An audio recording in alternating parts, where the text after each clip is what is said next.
My sister, Jessica, has always been the golden child. Our parents gave her everything, while I worked 2 jobs to pay for my own education, and eventually, my dream wedding. I spent 2 years saving every penny for a beautiful lakeside manor ceremony. 6 months before the big day, Jessica gets engaged. 2 weeks later, my mom calls me crying. She says Jessica is too stressed to plan her own wedding, and that she needs my date and my venue because she deserves it more. When I said no, my parents pulled the ultimate guilt trip. They told me, family shares everything. Don't be selfish. Give your sister your wedding or you're dead to us. So, I stopped fighting. I realized if I argued, I'd be the villain. I looked them in the eyes and said, fine. If family shares everything, she can have the venue, the caterer, and the date. They were thrilled. Jessica started posting on Instagram about her perfect dream wedding that she worked so hard for. But there were 3 things I didn't tell them. First, all the contracts were in my name. Second, I had already paid the non-refundable deposits. Third, the family rule says we share everything, right? Exactly 1 week before the wedding, I called every single vendor. Since the contracts were mine and I was the one who paid, I canceled everything. The manor, the flowers, the 5-tier cake, and the gourmet catering. Because I canceled within the window, the vendors refunded the remaining balances, nearly $15,000, directly back to my credit card. The morning of the wedding arrived. Jessica showed up in a $5,000 designer dress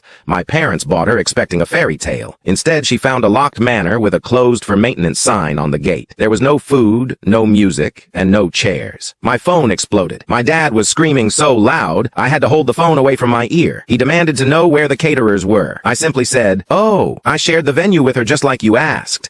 I just didn't say for how long. Since family shares everything, I decided to share the refund money with myself. I'm currently boarding a flight to Hawaii for my private ceremony. Have a great wedding." Jessica ended up married in a courthouse that afternoon with no photos and a crying mother. My parents are now being sued by the venue for a last-minute breach of contract. They're calling me a monster. But hey, I was just following the family rules. Am I the a-hole?